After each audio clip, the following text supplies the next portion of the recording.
Good evening, ladies and gentlemen, and welcome back to another episode of EQ Conversations. I'm your host, Dr. Lay. Tonight, we're diving deep into a topic that has haunted the very fabric of American society. We're talking race and racism. Now, from its inception, the notion of race has been a divisive force. It has been used as a tool of oppression wielded to justify discrimination, violence, and inequality. So it begs the question, do we even need this concept? Is it fair to pigeonhole individuals into categories laden with historical baggage, often leading to emotional, psychological, and physical harm? Now, we've come a long way, but as we continue to strive for progress in our quest for a more inclusive society, I think it's time to confront the uncomfortable truth about race and its impact on our collective consciousness. So, tonight we embark on a journey of introspection and a dialogue questioning the necessity of the construct that has fueled centuries of division. Now, I'm not going at this alone. Joining us is Dr. Sheena Mason, an esteemed scholar and trailblazer in the field of English literature and philosophy of race. With her groundbreaking work on racelessness, Dr. Mason challenges the very foundation of our understanding of race, advocating for its dismantlement as a crucial step towards true anti racism. Now, her forthcoming book, which I've already got my pre order, it's entitled The Raceless AntiRacist. It promises to revolutionize our approach to combating racial injustices, offering compelling ambition for the future, free from the shackles of racialized dehumanization. So, without further ado, ladies and gentlemen, let's welcome Dr. Sheena Mason to EQ Conversations and get ready for an enlightened discussion that promises to challenge your perception and ignite a path towards meaningful change. So, thank you so much, everyone, for tuning in. Now, I need you to turn your EQ up, turn your biasness down, and let's dive deep into this vital conversation. You are now tuned into EQ Conversations.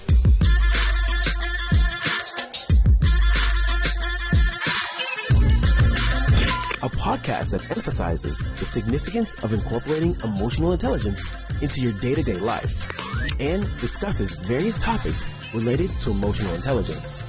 Now, it's time to turn your EQ up with your host, Dr. Lay. Thank you so much again for meeting with me and speaking on the podcast, Dr. Mason. I have a list of questions here for you about understanding race. Should it even exist, and why do we live by it so much? But then also, what can we do as individuals who are trying to educate ourselves on the importance of who we are, how we are perceived, or when there is racial tension, when there is problems where race has played a role in that, what can we do? How do we communicate about it? So we're going to get into a lot of those different things. But first things first, who is Dr. Sheena Mason? Oh, that's such an expansive question because, like all people, I'm an expansive person.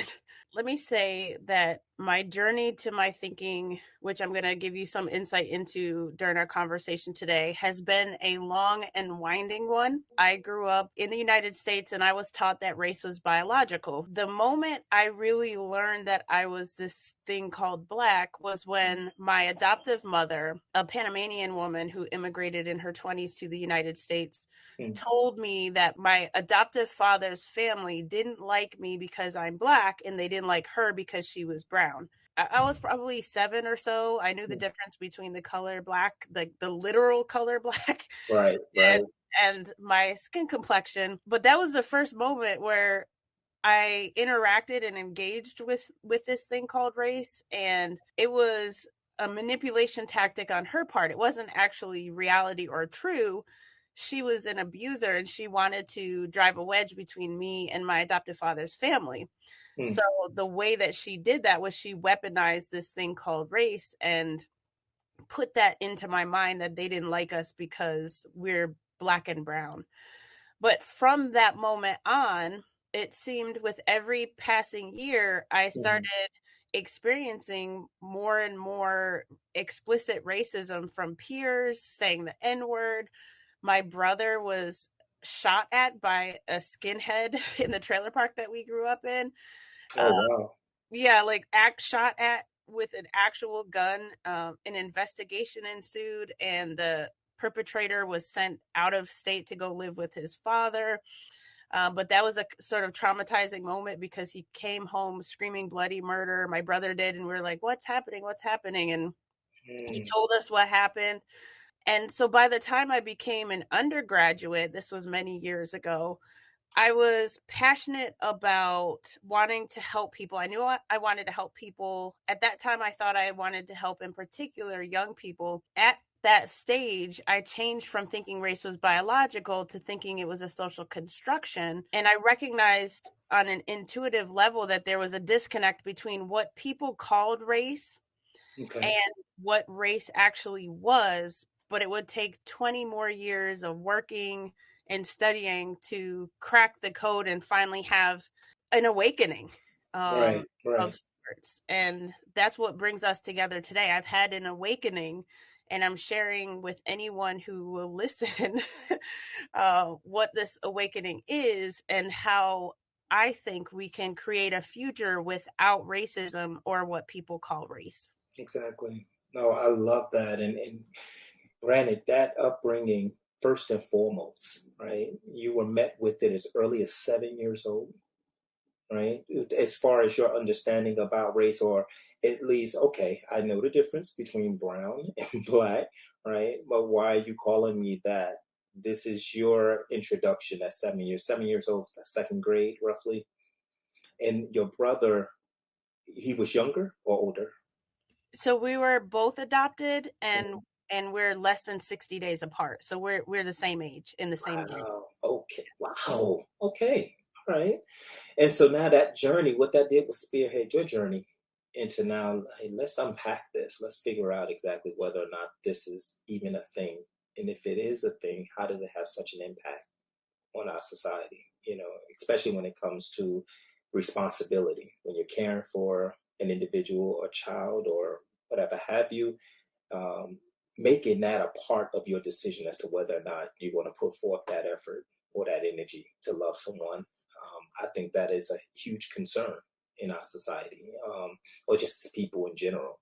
Surprisingly enough, though, and maybe you've had this experience as well. I told you I'm ex-military, so I've lived in other countries. I've traveled abroad a lot. I've never ever been called black. And that was shocking to me when I was in Korea, shocking when I was in Germany. Yes, they understood it, don't get me wrong, but they always referred to us as American. Never put African American on there, Black American, never did that. And I started to question that probably around 2018. It's just like, man, everywhere we go, they always refer to us as just American. And they're asking about our president. What do you think about your president? That was that was pretty much it. They never sat there and said anything like that. So it was just like, okay, what are we being taught versus others, and how are they seeing race versus other, versus how we see it. So I got my bachelor's from SUNY Plattsburgh, a state university in Okay. New York, and Mhm. then master's from University of Houston, and then PhD from Howard. From Howard. Okay. Okay. So yeah, nice. Okay. University of Houston. Me being down here in Texas, I mean, I know where that's at, and I'm originally from North New Jersey. Okay. Grew up in North New Jersey, and then I did my bachelor's at Ole Miss, University of Mississippi. Went down there on a track scholarship, and then I did my master's at University of Tennessee. Then I went out to Southern California and did my doctorate out there. And so I think when it comes to education and different schooling and things of that nature, you are going to get some experiences, being in the South, going out West, coming from the East Coast. I definitely had my change of pace, I guess you would say, and understanding, more about myself and how people view. And was that an experience for you as well when you were in college, the different universities? I think so. I can say I learned a lot at various stages of my life, whether I was working in industry or studying, and I've had the benefit of living in more places than even the places I named and working in places I named, including Mississippi. I'm connected with Mm, a nonprofit there. And yeah, I think every place, every institution that I've been connected with, I've learned something. yeah. It's funny because when I was an undergraduate, it used to be a pain point for me that most of my peers would argue about the existence of racism in classes when the topic of racism was central. Okay. So I spent a lot of my undergraduate time feeling isolated and alone in some ways, at least in classrooms where I was often the only person who was racialized as Black in those Yeah. spaces, because we couldn't even get into the depth of the problem, much less trying to think about how to solve the problem, because we couldn't even agree that racism was a thing. And this is 2003 to 2007. Wow. And when I went to the University of Houston, I thought, wow, the best part about graduate school is going to be that I won't have to argue with people about that, Yeah. right? Yeah. But it wasn't true. I did. Oh, really?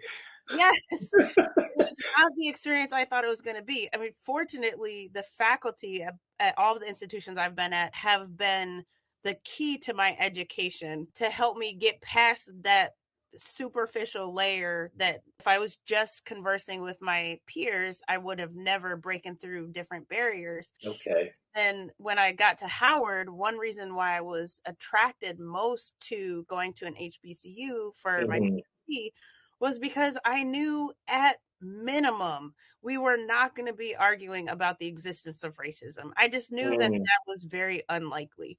So we might definitely argue about other things, but not that thing. So fortunately, when I got to Howard, I got a little bit of a break from going around the mulberry bush that was very tiring. It was very tiring because even as an undergraduate, I did an advanced honors thesis. That was the result of a 100-page paper that I wrote over the course of a year of research. And in many ways, I was very different from my peers. My mind was really thirsty for knowledge. It was just thirsty for knowledge. Yeah.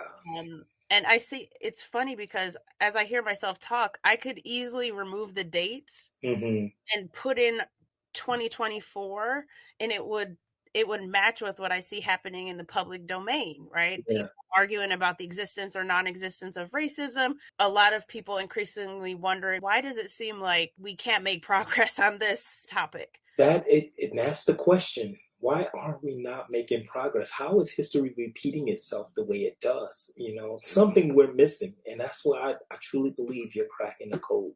I honestly believe that. Shannon, what are some common misconceptions or myths about race? When I think of how people misconceive this thing called race, for one, we get programmed to view race one of two ways.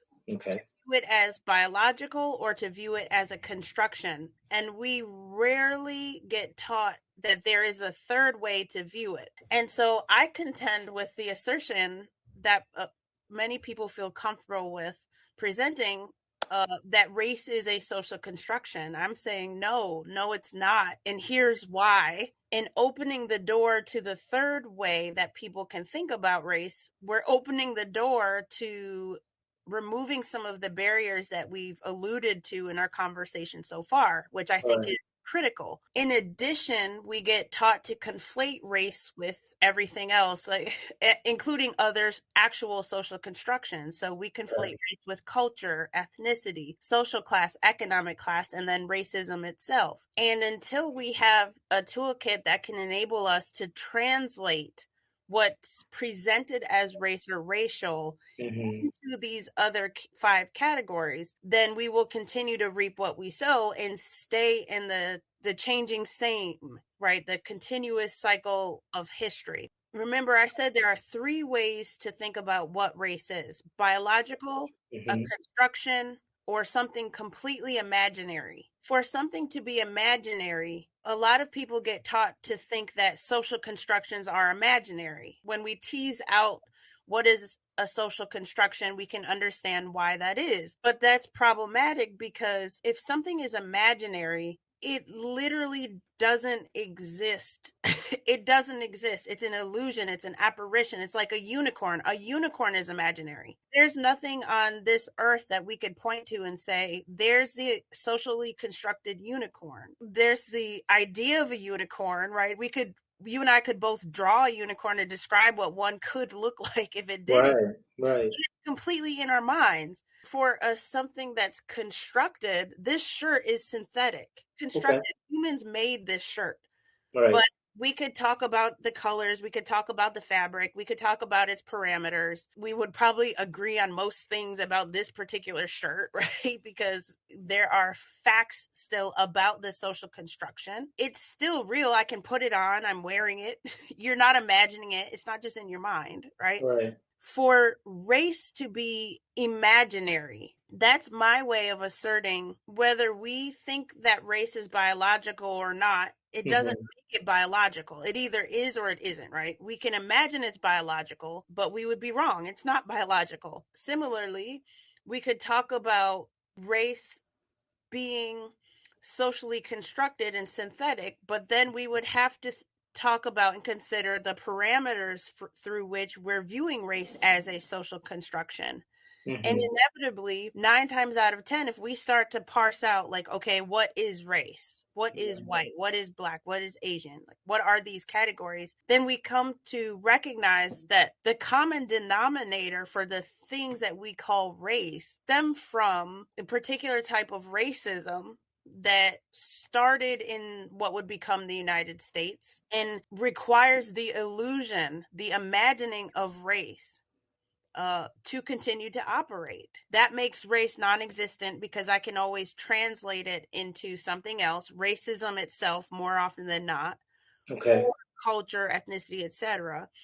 And so, what's behind race is something else that's either positive and beneficial or thoroughly pernicious. And the Mm. pernicious part, the fact that racism hides its face behind race, that's why I feel so passionate about helping people to stop mistranslating or misconceiving race, recognize it for what it is, which is a prerequisite part of racism itself. And that's why we should stop believing in it, for one. And that's also why we should destroy it. Very interesting that when you break down the three ways of looking at race, where you got the imaginary, you didn't include social. There are some, and I've understood race to be from an intellectual standpoint, right? When someone talks about race, they say, well, there's only three races. There's Negroid, Mongoloid, and Caucasoid. It doesn't talk about the black, though. It talks about Negroid, Mongoloid, and Caucasoid, right? And so I understood that, I guess, to be more biological in nature, like our phenotype and how we look. And that is why we come from the race meaning seed. And all of us who look like this, we're in this group and this group. Is that what you're meaning? Is that your meaning when you talk about biological, or is there something else? In our elementary schools, we're still teaching kids that there are 5 biological races. And Mm-hmm. then we change that in the textbooks. We change that to, oh, it's a social construction, probably around high school. Definitely if they go to college, they'll be confronted with the idea that, hey, race is a social construction. Mm-hmm. Inevitably, most people don't take the time to recognize that we start children in the biological way of viewing race so we don't undo that biological belief. The whole question of race being biological and the reason why it continues to be very problematic Mm-hmm. isn't just because scientifically it's false. Like modern science has disproven plurality of races in the human species for a very, very long time, over a century. Yeah. Definitely in the last 3 decades with the Human Genome Project showing that on a genetic level, humans are 99.9% the same, right? So we Mm-hmm. have very minuscule differences that present in differences in how we look, sure. But the differences that we can see that are visible and the ones that we can't see, it's like 0.1% genetic variability. And I misspoke. I apologize for that. You actually did mention a social construct. I think I was thinking. I don't know why I was thinking concepts, but yes, Oh, construct. You did mention that. But that 1%, that 0.1%, that gets a lot of power. or at least we give it a lot of power. How is that happening? Really in the 1500s, but increasingly after the 1600s, Right. you had early modern Europeans who were thinking of ways to justify chattel slavery, the economic and social hierarchy that was on the ground in the Americas. How can we justify this? And they start theorizing about biological differences between people that they dubbed races. They start talking about how Africans have smaller skulls, which means that they're intellectually Right. inferior. These kinds of ideas start to get married to supposed science. Okay.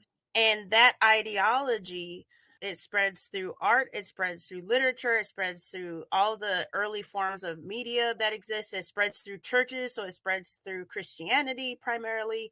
Before you know it, you have an increasing number of the population believing in plural races and believing that not only are there physical biological differences between us, but there are characteristics and personality traits, morals, and ethics attached to our biology. And Africans are of the so-called black race, and they are inferior. They're not even human at all. Right. Right. When you think scientifically about what race has meant for humans, the early modern Europeans made it so that people who were seen as white were seen as human, fully human, and people who were seen as black were seen as chattel, as beasts. The biological belief in race continues to carry with it not just misunderstandings of the science and ignorance of the science, but also a carrying of the attachment to biology that is what makes it so that most of what gets attached to the category of black is deemed inferior by the broader society. And most of what gets attached to the category of white is deemed positive and favorable in the broader society. Then these things, these categories, the language and the ideology that comes with it get weaponized. And the last thing I want to say too, before I forget about the biological piece, Yes. we tend to talk about racism and race in the language of skin color, which is biological, right? So there's some ways that we could talk about race as a construction Right. that still has to do with biology. When I'm talking about the history of inventing race, I'm talking about the fact that you had the likes of Thomas Jefferson Yeah. calculations to see at what point does a person become white. And the reason he's doing that isn't because race is skin color. Right. He's doing that because you can't be white and be a slave. It would disrupt the entire premise and hierarchy. It doesn't matter how a person looks. If your mother is enslaved, you are enslaved and you are thereby black. But it should signify for us that in this day and age, even with modern science, race is still not biological. It's not about phenotype. It's about our place in the hierarchy. That's an interesting enigma as far as do away with it. So, in your opinion, what are some practical steps individuals and communities can take to work towards a more, let's say, raceless society? When you think about the history and you think about how ingrained and institutionalized the belief in race and the practice of assigning race is to humans in American society, I've come to see revolution and freedom, liberation, whatever term we want to plug in there, as necessarily starting with the individual. In American society, we have attached individuality with whiteness and collectivism with blackness. And at the same time, I'm an individual who's part of many communities. And I can have influence and power and inspirational impacts within those communities. If we free ourselves from the trap of racism, which means that we can free ourselves from some of the tentacles of racism, then we can start to see more clearly pathways practical pathways and solutions in terms of the broader society. But we have to start with ourselves first. Too many people who get racialized as Black believe that this isn't a conversation for me, it's a conversation for those Or the others who, white yeah, people over there, yeah, right? Missing the fact that on a psychological level, on a social level, on a cultural level, racism has negative impacts on people who are racialized as Black that only people racialized as Black can free themselves from. Let's not get it twisted and make it about those people over there. We have to, all of us, we have to do the work. In my forthcoming book, The Raceless AntiRacist, yes. I help walk people, number one, through this framework, through this lens, through this worldview Mhm. toolkit that folks can embrace and work themselves through. And it's going to require work to get to a freer conception of oneself as a raceless human. I can see in people's just reading their body language when they hear the term, this is going to take work, not really understanding what work means. This podcast about emotional intelligence and all of the things because Yes. my students have described it as spiritual, emotional, and intellectual work. I can attest to that as being my own experience as well. Closing the door to another way, this way of racelessness, then all that comes with the language, the ideology started and originated with white supremacists. Okay. Right. All Right. of that gets internalized by all of us in very different ways. For many people who get racialized as Black, the way that gets internalized, what makes it a very emotional and spiritual journey. Mm. And I Yeah. had such pride being a racialized Black woman. My mind intellectually was recognizing the logic behind the thinking, right? The logic behind Mm. this is what race is, this is what racism is, and this Right. is why we to undo racism we have to undo this whatever this thing called race is. My heart was like, oh, but race is also being tenacious, Mm. being motivated, Exactly. being beautiful, Exactly. being intelligent.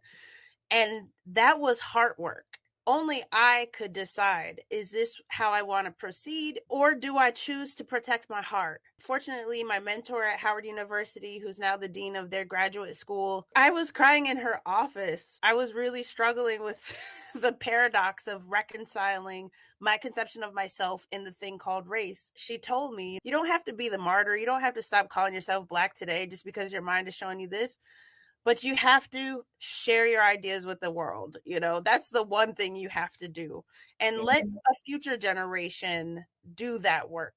I've chosen not to follow that path specifically because if I'm not one thing, I'm not a hypocrite. So I couldn't only share my ideas and not free myself from the strictures as Yes. well. I went into full blown skepticism from viewing race as a construction.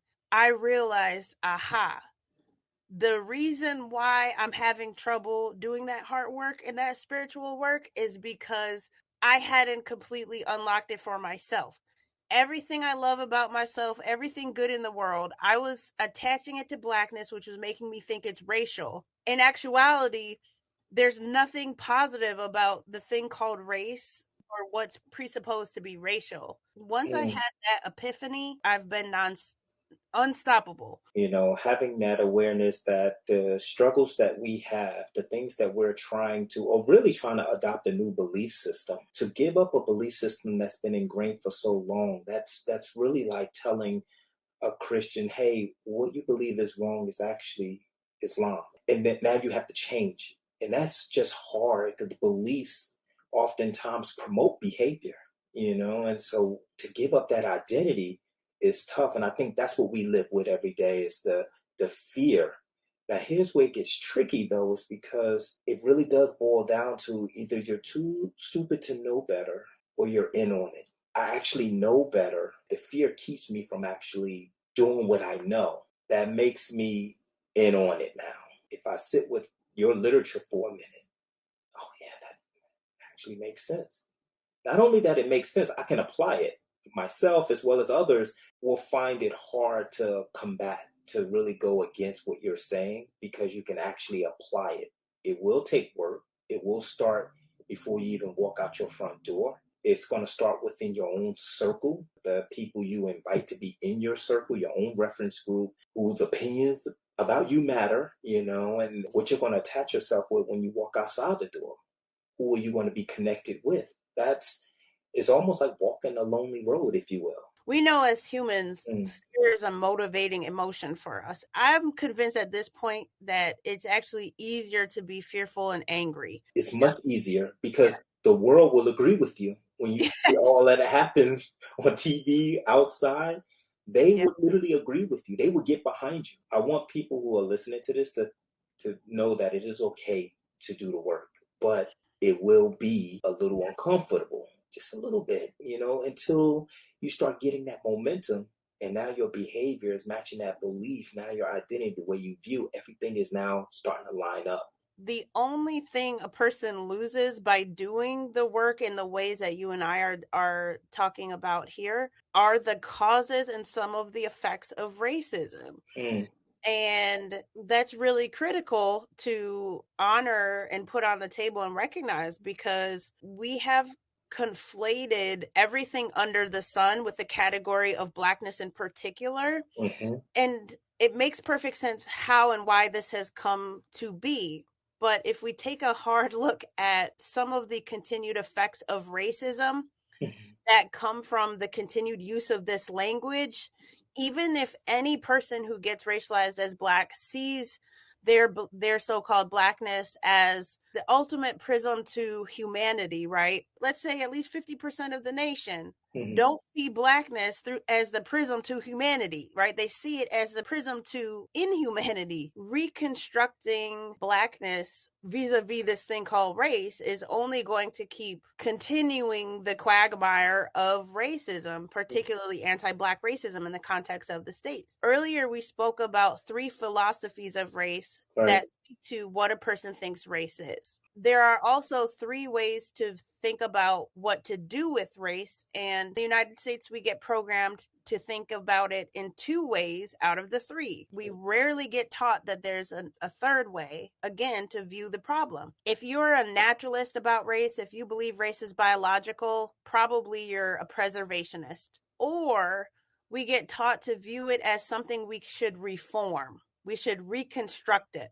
Most reformers or reconstructionists about race are constructionists about race. So they say race is synthetic. Because it's human made, we should reconstruct it. People in the United States trying to advance civil rights efforts and human rights efforts, the reconstruction efforts of this thing called race through reconstructing blackness to try to write blackness into humanity. That's why we come down this path of constantly trying to reform what we think race is. So the technical term for it that philosophers of race like myself would use is eliminativism. The kind of lay person's term that I've come to use is like terminators. Like you can be a terminator about race. Whatever race is, eliminativist, we should throw it into the dustbins of forgotten history. I recognize that the thing people call race is really racism hiding its face. Most eliminativists about race are full-blown skeptics. So like me, they tend to say that race is completely imaginary, but you can be a constructionist about race and be an eliminativist, which I was before I became a full-blown skeptic.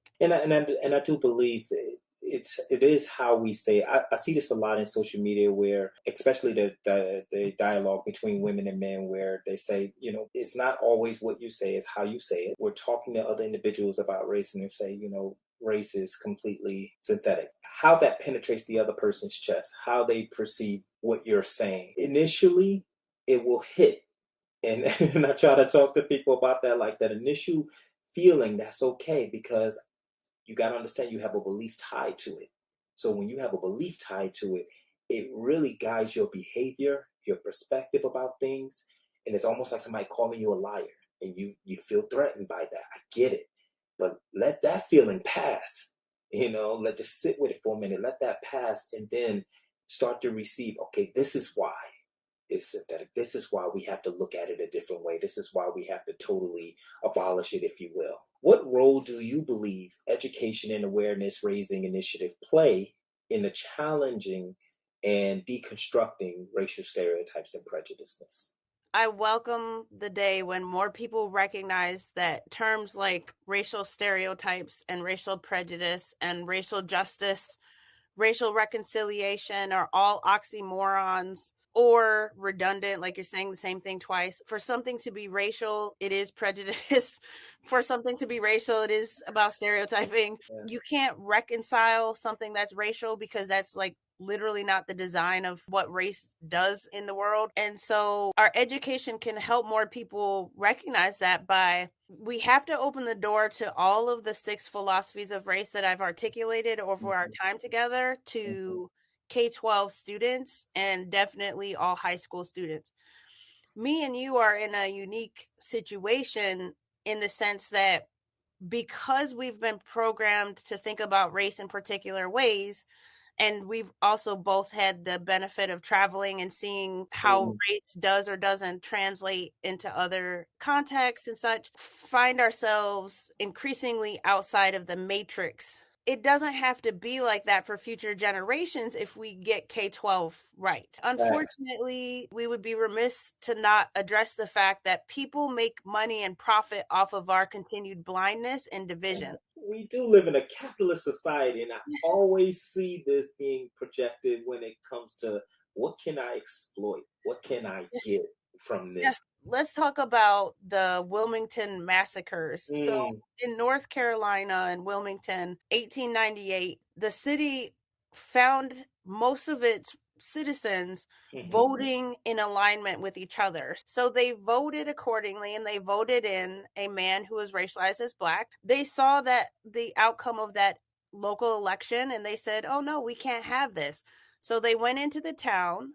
They threatened to lynch the newly elected, I want to say it was a mayor and his family. They burned down the town hall and like important buildings. The newly elected official left town with his family, which was probably a smart move. Other people who were racialized as black were killed. And those powers that be, the elites, racialized as white, who had the true political and economic power at the end of the day, they installed their own person into the local government. And then they embarked a media campaign that probably continues to this day. In that media campaign, in all the newspapers were depictions of these grotesque images of people who were supposed to be black, but were actually like pictured literal monsters threatening so-called white women. These kinds of media campaigns were very effective, basically all elections since that time. If the working class saw their interests as truly aligned and were voting in alignment with each other, powers that be come in and they run a campaign and reinforce the fear, the anger that we were talking about earlier that are very motivating factors, and they reinforce this subhumanness, this non-humanness, the immorality, the violence, the hypersexuality, all of the things that get attached to blackness, effectively so. And now, as a working class person, instead of seeing myself aligned with you as a working class person, I see myself aligned with the rich so-called white person vote in their interests. That's one aspect of anti-black racism in particular that working class people who are seen as white in this country do face. They actually experience the downside of anti-black racism because to this day, as an entire nation, we have continued to allow the people who profit most from us being distracted and divided and in the matrix to remain in power and keep playing the propaganda of racism, like painting it as in the language of race, to have the effect of maintaining racism. As much as we try to dig down and get underneath to the root of what anti-black racism in particular is, we are limited in our ability to do that and in our willingness to do that because of how we get programmed to think about the problem in the first place. Because then how we talk about the problem and how we try to address the problem maintains the barriers there, yeah. that are part of the problem. That's what I feel, honestly, when I'm actually looking at whether it be debates or discussions that are are very sound. They're from individuals who have done some work in the field, if you will. I always come away with, but it's still one more step. We still haven't hit the core, the foundation yet. And that's what brings me back to, like, I wonder if this conversation is in on it. Like, how do you have so much knowledge about that and you still miss the mark in that step? I So always, I come away with feeling that way, and it's like, okay, I can take what I can from it and keep it pushing. But it's just to hear you say that lets me know, okay, that feeling that I kept getting in the pit of my stomach, that wasn't me being trying to be confrontational with this information. It's just I still didn't come away feeling like, oh my God, he actually hit the spot. Or she hit the spot. yeah. Nowadays, we tend to use the term anti-racist or anti-racism. But if we think about anti-racism, it has a long arc. And so Frederick Douglass, right, Mm, by today's anti-racist standards, was an anti-racist. Ibram X. Kendi might disagree because I'm trying to remember if he calls Frederick Douglass a racist. Frederick Douglass was trying to, from an anti-racist perspective, by mhm. reconstructing what it meant to be seen as a black man in American society. Okay. And he had to convince people who were seen as white that, hey, I'm a black man, i.e., translation, I'm a man too. Every time people have fought for civil rights, i.e., human rights in the United States, they are operating within that same tradition of reconstruction, just as Douglass was operating within. It's my analysis that most people don't push the logic of an anti racist project to its furthest possible conclusions, not because they knowingly are in on it. The reason the logic doesn't get pushed further is primarily because of the inadequacies of our education system, like we were talking about a moment ago, our Hmm. media and our government, which we get programmed from a very early age to be in the fishbowl. I don't think people are really being insincere most of the time. And to that point, right, your last question was about the education system. Not Right. only do we need to change it so that we teach students, young people, all of the philosophies of race, but then from that positionality of all of the philosophies of race, what does it look like to explore the history of racism in any context during any time from outside of the fishbowl? Mm, And you do that from a skeptical, eliminativist position. If I have the language and the philosophies and the tools to analyze and study the problem of racism in any context without upholding the causes and effects of it, then I can be inevitably more clear eyed about what that is and what should happen in the world to stop it.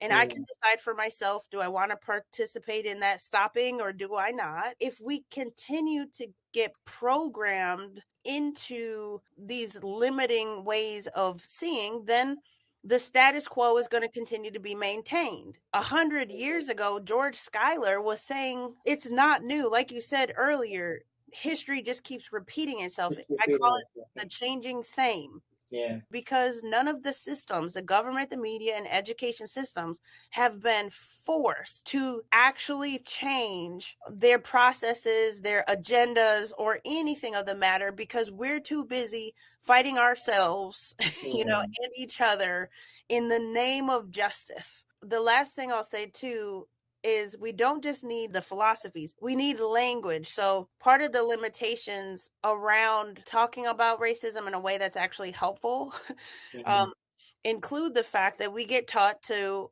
use the language of racism, white, black, etc. If you notice, in this language I present in my forthcoming book, I'm centering the person first, and I'm showing that there's an external process that happens, which is racism, mhm, that assigns the particular category to that person. But in making that simple linguistic shift, see, it's not just about semantics or rhetoric. It actually helps me to stop internalizing the problem of racism. The difference is if I'm taught to just use a shorthand of like Black person or white person. I'm taught to see myself as a Black person. In American society, I am the cause for other people's ignorance and potential Yep. for violence. That's how we tend to talk about things we perceive as racism. You said earlier it was a beautiful thing. I don't even know if you realize the connections here, but you said earlier in your traveling, you noticed that people didn't call you Black, they tended to call you American.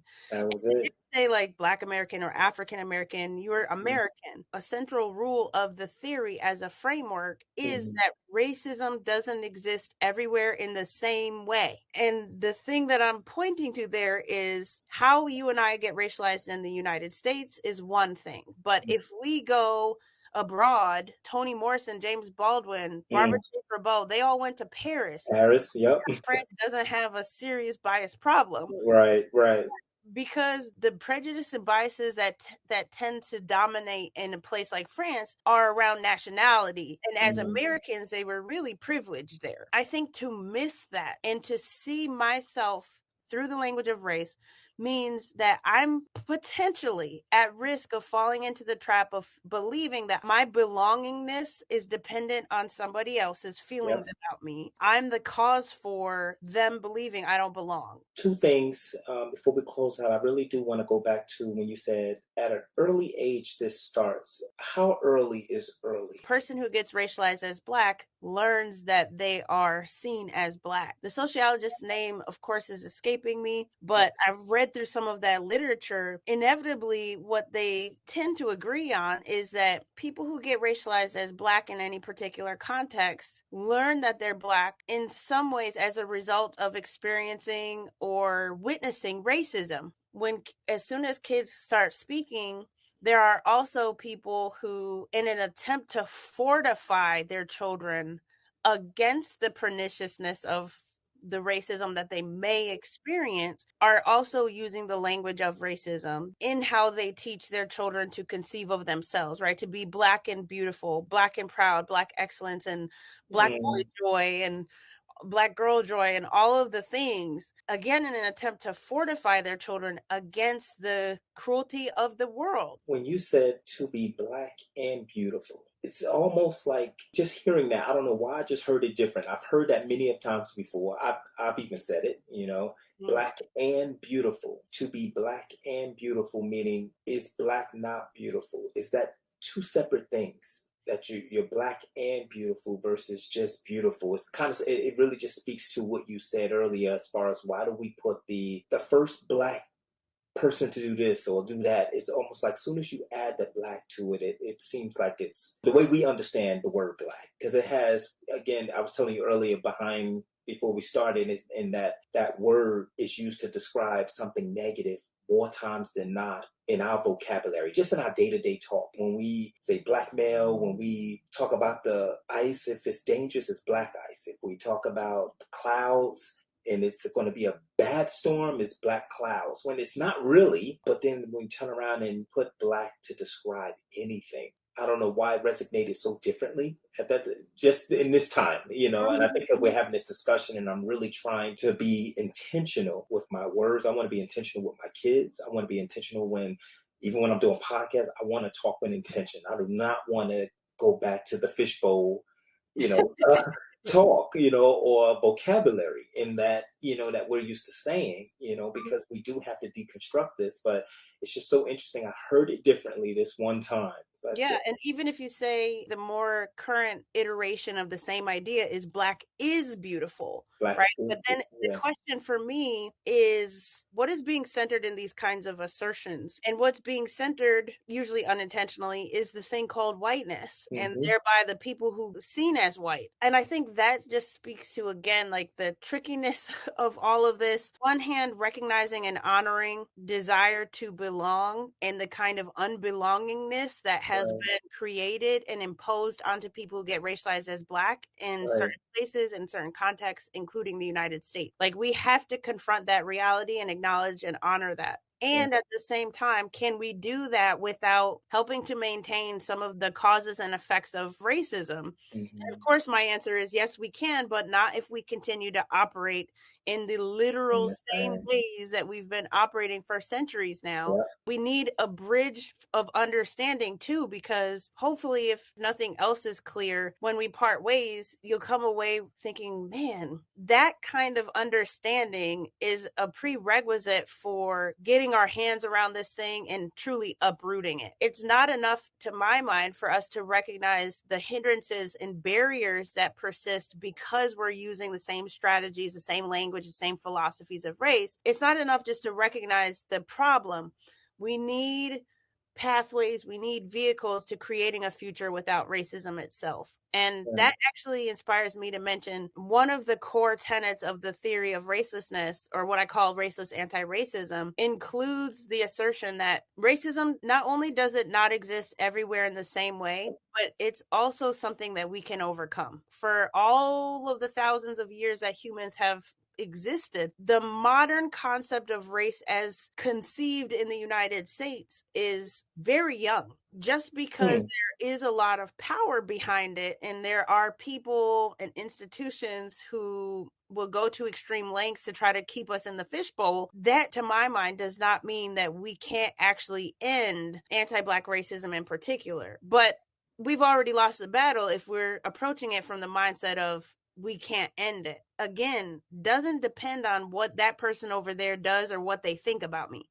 It depends on me, how I see myself, how I internalize or don't internalize racism. People aren't asking you questions like, do you see yourself as Black or don't you, right? And then deciding if they're going to kill you based on your response. What does it look like to recognize, number one, the improbability of those kinds of scenarios? If we're just looking at straight data, straight numbers, and we're doing so not from a propagandist worldview and perspective, which is what race really is, how it operates, Right. but from a freer perspective, the likelihood of those kinds of incidents that are happening is so minuscule. How can we address the causes for those perpetrators enacting that kind of violence on people who they perceive to be racially fill in the blank? Number one, by not putting them in the fishbowl when they're children, just like we're talking about, as minuscule of a probability as it currently is, we could make that number even lesser, proceed in a strategic way. At the same time, if I recognize that the likelihood of that kind of outcome happening for me is very low, and at the same time, how I'm struggling through how I experience racism in other facets or aspects of my life, even if it's like secondhand traumas of watching somebody get shot or whatever. Yeah. How can I process those experiences or that information in a way that is not harmful to me? Because look at the numbers for deaths by hypertension and heart attacks and strokes. There are physical aspects to this conversation about racism that I think too many people are taking for granted that could be impacted on by an empowered conceptions of ourselves, even while recognizing the limitations of ourselves as individuals, you know? Yeah. Well, and that speaks to what you said earlier, as far as you have to give yourself some grace and understand That's that we have been conditioned, and we sat with it for a long time, if you will. And as for adults, for us, I think the takeaway from this is like, either we're going to be at least have the courage to learn something new. Once we learn it, most of us will agree that the best education in this world is experience. So that means whatever we're learning, we do have to apply it. If we can learn better ways of communicating by even changing the slightest bit of our vocabulary of how we identify with one another, and giving people that level of respect and seeing individuals as human beings, understanding that concept and teaching that at the youngest age. But the last question I have for you is your book. Can you provide us with an overview of your book? This entire conversation is essentially a preview for the kinds of ideas and the kinds of tools that readers can expect from the book.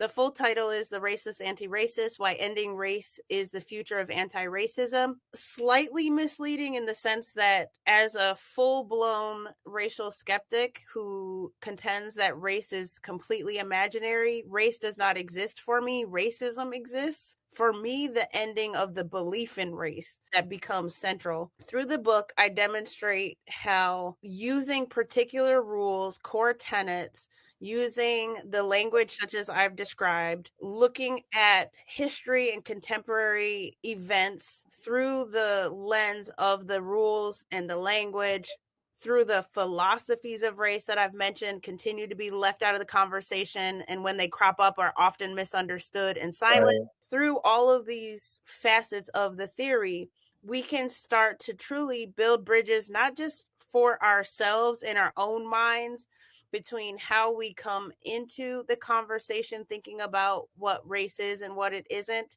and what we think should be do with it, but also how any other person thinks about race that might be different from how we're articulating it. We need bridges between, pun intended, the black and white ways that we're taught to think about race in the context of the United States in order to start to build pathways outside of the fishbowl. Part of the project of the book too is certainly not just to reflect the benefit of applying the theory, because I'm showing the theory and application from start to finish, but I'm also describing the tools of the theory, like the racelessness translator, which I was talking about earlier, though I don't know that I named it. And the translator is a huge integral part of the bridge. It's this practice of where I see race through race language, where I see what is presumed to be racial. Right. I can demask it. We're in Scooby-Doo and we're chasing after a villain, and the villain says race, like right on their forehead, and black and white outfit split down the middle, right? We're chasing after race and we catch race, the villain, and we demask the villain. All of a sudden, the villain shapeshifts into the 5 categories I mentioned earlier: culture, ethnicity, social class, economic class, racism itself. So this translator, I show it in application, and I also am hoping through showing how to use the translator, other people will be invited to start to do that kind of translation themselves, because the translation is key to our ability and willingness to understand ourselves and each other. At the end of the book, I offer 45-day workbook. On a daily basis, folks can follow and respond to prompts and questions, direct quotes from the book. On a fundamental basis, reading the book isn't enough. Because we're in the fishbowl, because we're in the matrix, we have to decondition ourselves and change our own minds. And that's going to come through practicing a different way of seeing. That is amazing. I'm building a library in my house to make sure my kids know, like, this is where we go to really explore and understand and educate ourselves as well, because we have to start putting things into practice. And I think that's the biggest aspect of this is like, yes, the words are great. She wrote it out for us. Excellent. Now what? What do I do tomorrow when I wake up? How do I apply it? Many people are skeptical about a lot of the times is, I know this, but I don't know how to apply it. Now you're giving tools. This is how you apply it. It's going to be a day by day. It's not going to be a jump. Now I can't say I don't know better. You see, that's the part from me as an individual. Like, I have to take that accountability now. I cannot sit in my brain and be like, I'm still talking this way, even though I know something better. And I know how to apply it. And that's what I want my kids to know. That's why I want people who see this podcast to know, like, yes, we are all on the same playing field when we learn information, and what we do with that information, that is where you come in as an individual. And I want them to take that accountability. That's if they can take that, then the game was won. That we're good. Yeah. Once you learn and are working through and are processing the information, spread the word. Tell Exactly. other people the book. Tell your workmates about it. Tell your kids' school about it. Spread the word, and that, as an individual, is how you start to move this into communities. That's really where you strengthen your belief system and your confidence, is when you're spreading it. If you keep it to yourself, you really are not confident in what you just consumed. you Fact. know? And so people are going to get curious. If they see your vocabulary change and they see you're just different about it, don't keep it It's to true. yourself. To be confident. It's that confidence in our education. I definitely appreciate you, Dr. Mason. You have no idea. Trust me when I tell you. And I look forward to more discussions, actually. Like I said, I want to go live. I will start going live soon. And I think these conversations need to be had in real time. And I want people to catch it while they're driving or while they're just sitting there, whatever, and get in on a discussion, because that's where it starts. It's just that I think I don't want to turn into a nation of just discussions. We all run into the microphone, but we need to walk it. Like we really have to put forth the action. So thank you so much. Thank you for this episode of EQ Conversations, Dr. Mason, and I will be in touch definitely. Any final takeaway, any final message you have? Yes, thank you for giving me space to say at least one more thing. So notice that nowhere in our discussion did I infer or say explicitly that we should skip to the good part. I think that's another critical aspect of this in its current state dialogue that needs to be said explicitly, because sometimes some people might hear the language I'm using, right? Like the raceless anti-racist or the theory of racistness, and they might tell themselves a story or a narrative about what's being communicated that isn't coming from me, but is coming from their own repository of information and ideas that they have. Okay. And I'm bringing to the table. Basically, what Morgan Freeman said X number of years ago. There's a clip of him that goes viral where yeah, I remember. You stop calling me a black man, I'll stop calling you a white man, and racism's gonna magically just disappear. That is not what I'm saying, okay? Hear me. That is not what I'm saying. If that were the case, I wouldn't spend my entire days, day in and day out, right, talking about racism and what people call race. I'm not advocating for us to skip to the good part. There is no skipping to the good part, because if we ignore the root cause of the problem's going to remain. This is an invitation to everyone to consider how, even when well-intentioned, even when operating within good faith, many of us are still upholding the causes and effects of racism in ways that we don't have to and that we shouldn't. Instead of skipping to any good part and telling ourselves that we should just ignore race or just stop using race language or something to that effect, what I'm advocating for is to build bridges to a society, a future where that is how we operate without racism, thereby without the belief in race.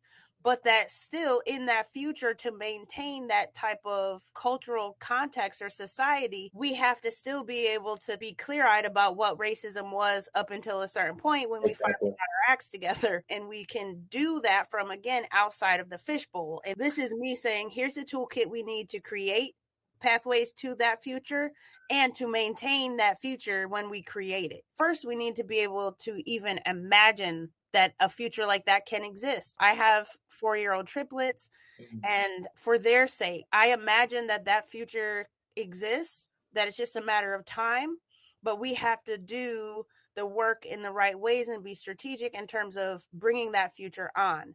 And in the here and now, the benefit of using the toolkit, we've only scratched the surface of what the potential benefits for using the toolkit here and now can have for us while we're working toward creating that future. This is an invitation to anyone within the sound of my voice to just engage and to come to this with an open heart and an open mind and see what happens from there. Excellent, I believe. One of the best interviews I've done. I've done a lot of interviews, but I think this was just a topic that was really dear to me, and I know it's dear to a lot of people. And we have someone in that space who has done the work, who has done the research, who has put forth a plan, who's already put forth an application, something, a guide that we can have, and at least start to move this conversation forward and to see change for the next generation coming forward. So thank you so much, Dr. Mason. Best of luck on your book and promoting it and everything, because I really do think people need to have this